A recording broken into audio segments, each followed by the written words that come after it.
The question is that the bill be now read a second time. The Honourable Pawinda Kaur. Thank you, President. I rise in support of the Associations and Cooperatives Legislation Amendment Bill 2025, and it's really wonderful to make my first contribution towards this bill as it puts people before the paperwork. And it's a long due declaration that Western Australia sees, values, and stands beside those who serve not for profit but for purpose. And in several speeches that have already been made by many of my honourable colleagues in here, we've seen that how much value this brings to the society and bring the community together. My background has a relatively short history in politics, but a very, very long history in organizations and clubs in the community space. My understanding of the bill comes from the perspective of someone who has really been in that space at the very grassroots level. I've sat on many communities over the years, all of which have been mostly voluntary.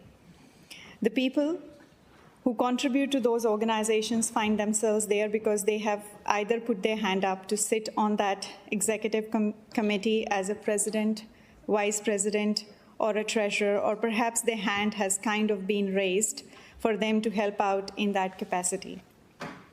They come from backgrounds with a wide range of experience, understanding, and knowledge. And we need to ensure that the legislative framework that wraps around those voluntary organizations is not only fit for the purpose, but also streamlined and workable for those organizations that may or may not have access or knowledge around the certain legalities required to run effectively and deliver what is desired by the organization and community that it seeks to support. And that is a very common scenario when you talk about the culturally and linguistically diverse or the migrant communities.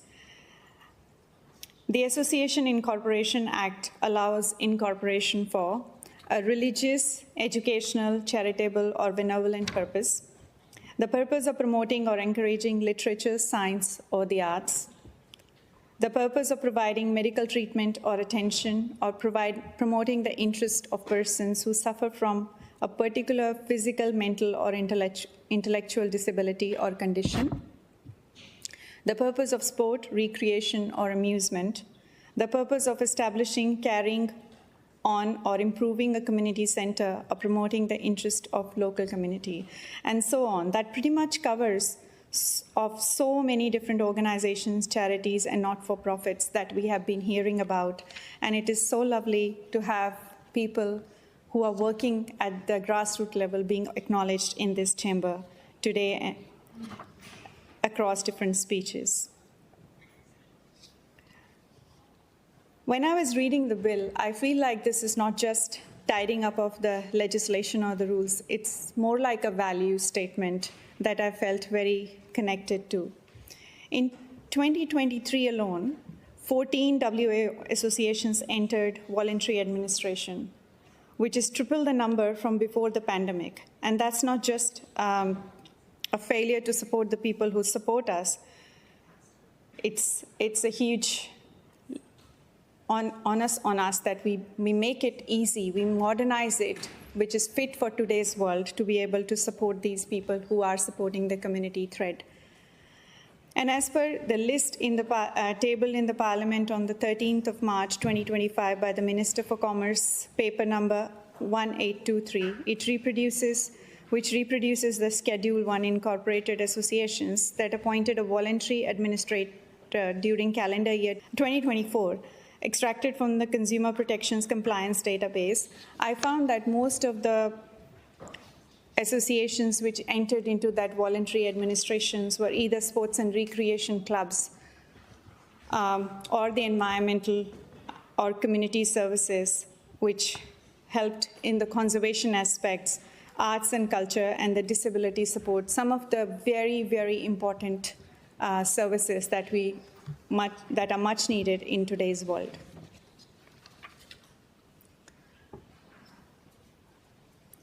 This bill not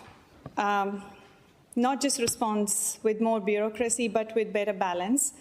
And it updates the Associations Incorporation Act 2015, impacting over 17,000 WA associations, and the Cooperatives Act 2009, which governs 70 active cooperatives across our state, from agriculture, as we heard from the Honourable Member Sanrakar, to aged care, renewable energy, to regional housing, some of the most pressing issues that our state is facing at this moment. It introduces fairer insolvency protections, modern record keeping, fixed-term auditing to prevent conflicts of interest, and strengthens transparency without strangling purpose. This isn't just compliance, it's compassion in the form of policy. I come to this house as a scientist, as a founder myself of a not-for-profit organization, a teacher, and a migrant woman who's found belonging through this service. We're decoding the genome of a native flora or mentoring migrant girls in science, technology, engineering, and mathematics, or volunteering at a local language school, which has been run by the Sikh Association of Western Australia in our Canning Vale Temple.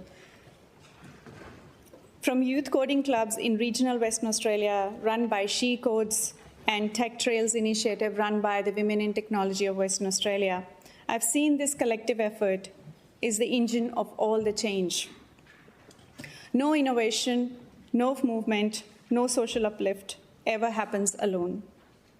Our community organizations are the unsung labs of democracy, and this bill gives them the modern tools they deserve. I've had the privilege to collaborate with a number of environmental associations in Western Australia, and I thought I'll give a shout out to some of them in this contribution today.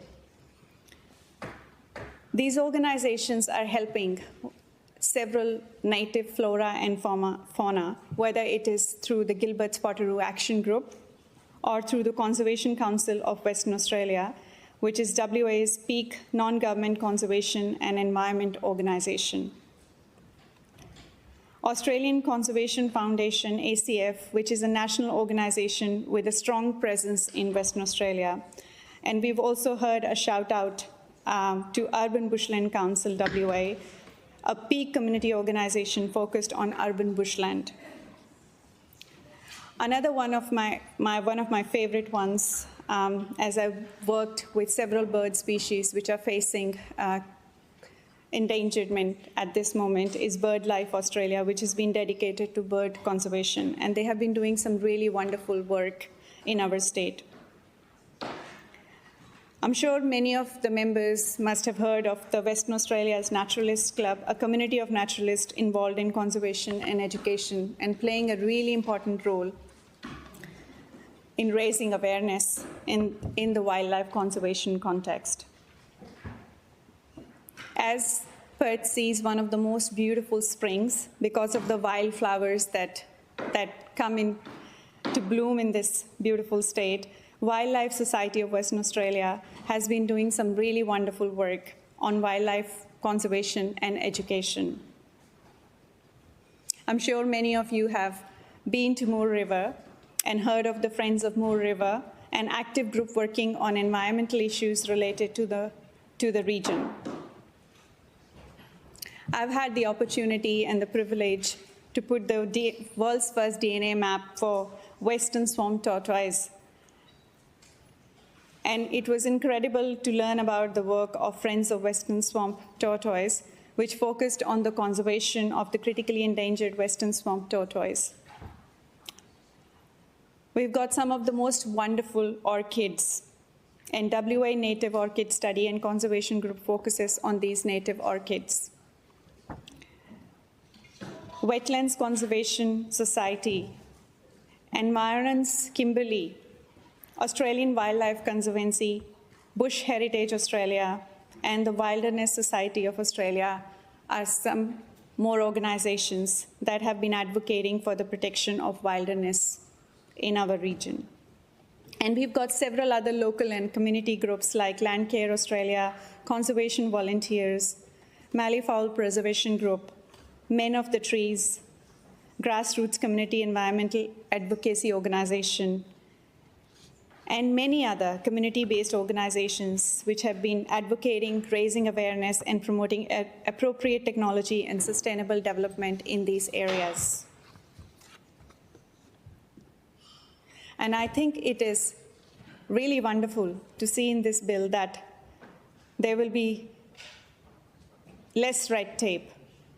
Red tape has far too long outpaced the real need. A retired engineer shouldn't have to navigate 80-page constitutions to mentor young indigenous investors.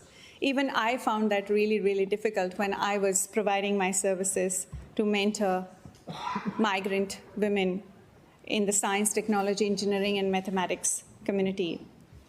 A new migrant mom shouldn't worry about whether hybrid AGMs are technically compliant just because caregiving or shift work makes travel impossible.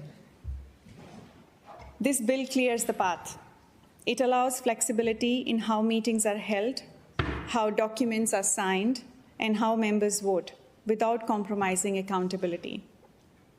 It lets those doing the work get on with the heart of the work. And given that Western Australia is one of the largest states and we have such wide regions, this bill somehow helps to make those distances disappear. And to original associations and cooperatives who often manage huge areas with limited staff and stretched volunteers, I think the bill brings equity in its own ways. It lets them legally meet, sign, and vote electronically. It reflects the reality of modern Western Australia, where your postcode should not determine your voice.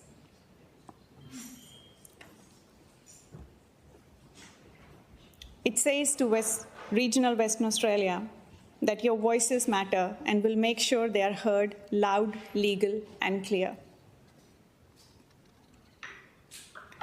One of the key aspects of this bill that I was really touched by, that this bill also introduces dignity where it is desperately needed. For example, a woman rebuilding her life after family violence who volunteers with the local support group should never have to worry that her home address will be made public. This bill protects her. It says safety and service can and must go together. And as far as the electronic meetings are concerned, it's not reducing the scrutiny. And as a technologist and a pioneer in several spaces where I have led, charged international collaborations, I say this: accountability is not about location, it's about process. And this bill grants the Commissioner stronger powers to wind up inactive associations, but only after 2 years of failure to meet compliance. And that is overdue responsibility.